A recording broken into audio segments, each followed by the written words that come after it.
Thank you.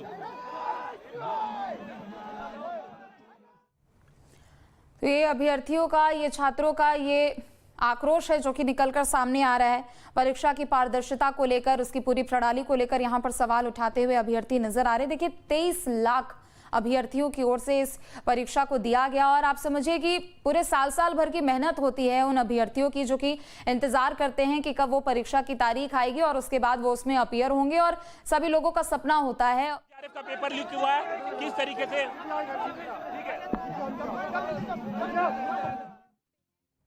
तो अभ्यर्थियों की ओर से यहां सरकार के खिलाफ नारेबाजी की जा रही है। और दिल्ली में देखिए ये एनएसयूआई का विरोध प्रदर्शन यहां पर देखने को मिल रहा है पेपर लीक के बाद, जहां एक तरफ फिलहाल ये जो परीक्षा आयोजित कराई गई थी 3 मई को, उसे रद्द कर दिया गया है, लेकिन दूसरी तरफ एनटीए की ओर से अभी कुछ यहां पर बयान भी दिए गए हैं। एनटीए की ओर से कुछ जानकारी भी यहां पर दी गई है। एनटीए का कहना है कि केंद्र सरकार की मंजूरी मिलने के बाद ही सबसे पहले तो इस परीक्षा को रद्द किया गया, लेकिन नया रजिस्ट्रेशन नहीं कराना होगा। यानी जितने भी अभ्यर्थियों ने पहले ही यहां पर अपने आप को रजिस्टर करा लिया था, उनको दोबारा रजिस्ट्रेशन नहीं कराना होगा। किसी तरीके की कोई फी उनको नहीं देनी होगी, कोई शुल्क उनको नहीं भरना होगा।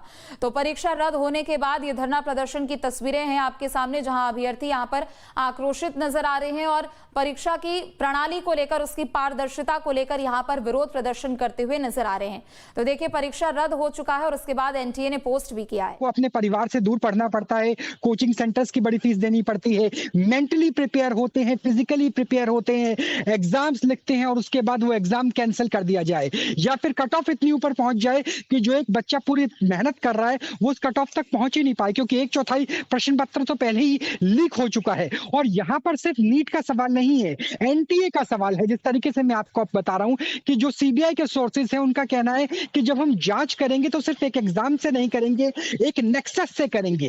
वो नेक्सस जो कई राज्यों में हो सकता है, वो नेक्सस जो ना सिर्फ जो बड़े बड़े कोचिंग सेंटर्स है, कोचिंग माफिया है, बल्कि कोचिंग माफिया के पीछे जो लॉबी है, चाहे वो पॉलिटिकल लॉबी हो, चाहे वो जो कैपिटल वाली लॉबी है वो हो, वो नजर आती है। उसके अलावा कि वो कैसे पता करते हैं कि फलाना यूनिवर्सिटी के फलाना प्रोफेसर है जो इस एग्जाम को बना सकते हैं। और अच्छी बात यह है, हालांकि इसे अच्छा नहीं कहा जा सकता, लेकिन यह बात है कि जो प्रश्न पत्र है वो लीक हुए, फोटोकॉपी हुए और इस तरीके से सर्कुलेट हुए कि आम छात्रों तक ये पहुंच पाए। सोचिए जरा, अगर चंद कोचिंग सेंटर के चंद स्टूडेंट्स तक ही इसकी पहुंच होती और 1/4 पेपर लीक हो चुका होता तो कट ऑफ इतनी हाई चली जाती कि जो वाकई कैलिबर वाले बच्चे हैं वो पहुंच ही नहीं पाते, वो उसके इक्विवेलेंट ही नहीं पहुंच पाते। तो यहाँ पर जो टेक्निकल टर्म्स की बात करें, यहाँ पर ह्यूमन इंटेलिजेंस की बात करें, यहाँ पे प्रोफेसर की मिलीभगत की बात करें, यहाँ पे कोचिंग जो सरगना है उनकी बात करें, इन सब तमाम चीजों को लेकर के जांच की जाएगी और उम्मीदें की जाएगी कि इस जांच के बाद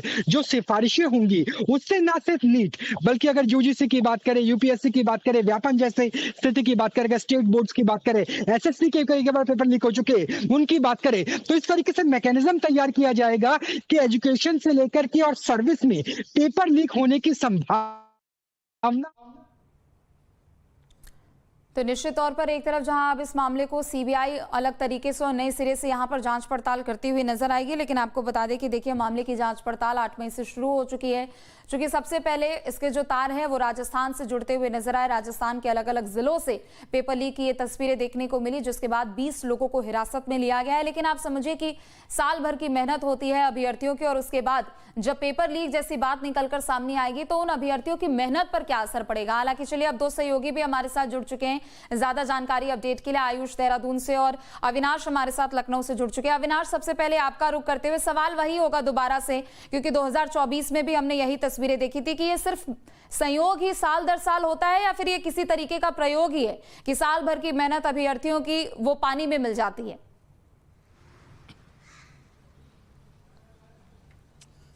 देखिए, सबसे पहले इस चीज को समझना बहुत जरूरी है कि एनटीए के सामने ये नौबत क्यों आई कि नीट 2026 की परीक्षा को रद्द करना पड़ा।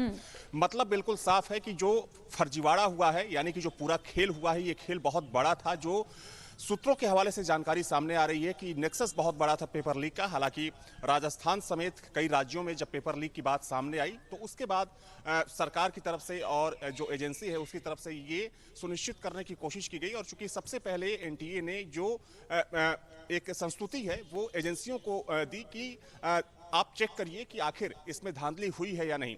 जाहिर सी बात है कि जिन एजेंसियों को जांच सौंपी गई थी उन एजेंसियों को गड़बड़ी मिली, जिसके बाद एनटीए ने ये फैसला किया कि इस परीक्षा को रद्द किया जाता है। हालांकि एनटीए ने जो एजेंसी है उसने साफ किया है कि दोबारा से, चूंकि देखा जाए तो लाखों की तादाद में जो छात्र हैं उन्होंने परीक्षा दी थी, तो एजेंसी ने साफ किया है कि दोबारा से कोई आवेदन नहीं किया जाएगा और ना ही कोई शुल्क लिया जाएगा। लेकिन देखिए, जिस तरीके से पेपर लीक की बात सामने आई और जिस तरीके से नीट परीक्षा 2026 को रद्द किया गया है, उसके बाद अभिभावकों में और जो छात्र इस परीक्षा में बैठे थे उनमें काफी रोष देखा जा रहा है, क्योंकि वो सवाल सीधे सिस्टम पर खड़ा कर रहे हैं कि लगातार पेपर लीक की खबरें सामने आ रही है, लेकिन आखिर इस पर कोई ठोस कार्रवाई क्यों नहीं हो रही। देखिए, सबसे महत्वपूर्ण चीज ये है कि अगर हम पेपर लीक की बात करें तो आपने गौर किया होगा कि तमाम प्रतियोगी परीक्षाएं हैं जो पूरे देश में आयोजित हो रही हैं, उसमें धांधली की जब खबरें आती हैं तो उसको रद्द कर दिया जाता है, दोबारा से परीक्षा कराया जाता है।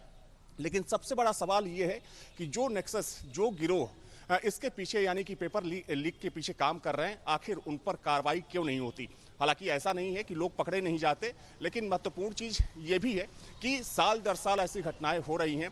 और देखिए, नीट अगर हम यूजी 2026 की बात करें तो लाखों छात्र इस परीक्षा में बैठे हुए थे, तो जाहिर सी बात है कि जो रोष होगा, जो गुस्सा होगा, वो बड़ा होगा। हालांकि एजेंसी ने साफ किया है कि सीबीआई से इस पूरे मामले की जांच कराई जाएगी और जो भी कागजात, जो भी डॉक्यूमेंट्स सीबीआई को चाहिए वो एजेंसी के द्वारा मुहैया कराई जाएगी। लेकिन अब सवाल यह है कि जिन छात्रों ने ये परीक्षा दी, जिनका पेपर अच्छा गया, अब अगर दोबारा से परीक्षा होती है, आयोजित होती है, तो जाहिर सी बात है कि उन छात्रों के मन में एक संशय होगा कि अगली बार उनका एग्जाम अच्छा हो या ना हो। तो ये अपने आप में एक बड़ा सवाल है। एजेंसियों को सोचने की जरूरत है कि किस तरीके से पेपर लीक को पूरी तरीके से रोका जाए।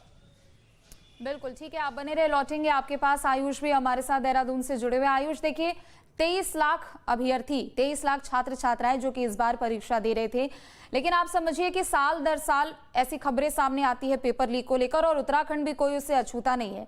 हजारों की संख्या में वहां के भी अभ्यर्थी होंगे जो कि परीक्षा दे रहे होंगे, लेकिन आखिर इतनी मेहनत अभ्यर्थी करते हैं, लेकिन बाद में जाकर उनको क्या पता लगता है कि या तो परीक्षा रद्द हो गई है या पेपर लीक तरीके का कोई मामला सामने आ गया है। लेकिन राजस्थान के अलावा आशंका ये भी है कि अलग अलग राज्यों से ये पूरा नेक्सस जुड़ा हुआ होगा कहीं ना कहीं। बिल्कुल, देखिए जिस तरीके से नीट की जो परीक्षा है, जो जहाँ पर राजस्थान में इस चीज का खुलासा हुआ है, और ये इसमें लगभग 22 से 23 लाख जो छात्र थे वो उसमें बैठे थे। आपने बहुत सही बात कही कि जो छात्र होते हैं वो लगातार अपनी तैयारी करते हैं। ये एक साल की मेहनत नहीं होती, कई सालों से मेहनत होती है। एक बच्चे की नहीं, एक परिवार की पूरी मेहनत होती है। इस चीज पर ध्यान देते हैं, इस और अपना पूरा जो भी फोकस होता है एक पेपर पे निकाल देते हैं, क्योंकि इससे उनके भविष्य जुड़ा हुआ होता है। एग्जाम परीक्षा में बैठते हैं और उसके बाद जब पता लगता है कि एग्जाम जो है वो कैंसिल हो गया है, कारण क्या है कि उसके जो पेपर है वो बाहर आए हैं, तो ये बहुत बड़ी खबर है, बहुत बड़ी बात है। ये लाखों छात्राओं से जुड़ा हुआ है जो मामला है, ये बात काफी जो है चिंताजनक बात जो है निकलकर सामने आई है। और लाखों जो छात्र हैं अब जिनका एग्जाम, जिसका परीक्षा अच्छी गई होगी और दोबारा वो अगर परीक्षा में बैठेगा तो वो किस तरीके से तैयारी करेगा, उसका मनोबल कितना गिरा हुआ होगा, ये कहीं ना कहीं सवाल खड़े करता है एजेंसियों पर। अब इसकी सीबीआई जांच करेगी, वो एक अलग विषय है, लेकिन जिस तरीके से ये परीक्षा रद्द हुई है, कहीं ना कहीं जो विद्यार्थी हैं उनका मनोबल जरूर इस चीज से टूटता है। ठीक है, आप बने रहे, लौटेंगे आपके पास। अविनाश, आपका रुख करते हुए, देखिए साल दर साल इस तरीके की ये जो खामियां निकलकर सामने आ रही है, जाहिर सी बात है कि उसका खामियाजा किसी और को नहीं बल्कि अभ्यर्थियों को ही भुगतना पड़ता है। और अब तो ये तस्वीरें भी निकल कर आ रही है जहां पर छात्रों की ओर से, अलग अलग छात्र यूनियन की ओर से विरोध प्रदर्शन किया जा रहा है और वो कह रहे हैं कि आखिर ये ऐसा कब तक चलेगा। अलग अलग परीक्षाओं को लेकर वहां वो सवाल खड़े कर रहे हैं। और देखिए नीट, जो जैसा कि आयुष ने भी बताया कि लगभग कितने साल से अभ्यर्थी तैयारी करते हैं, हर किसी का सपना होता है, घर से वो बाहर रहते हैं, लेकिन जब परीक्षा देने पहुंचे और बाद में पता लगे कि वो तो पूरा गेस्ट पेपर ही उठाकर क्वेश्चन पेपर में भर दिया गया है, यानी उनकी मेहनत तो कहीं से भी सफल नहीं हो रही है।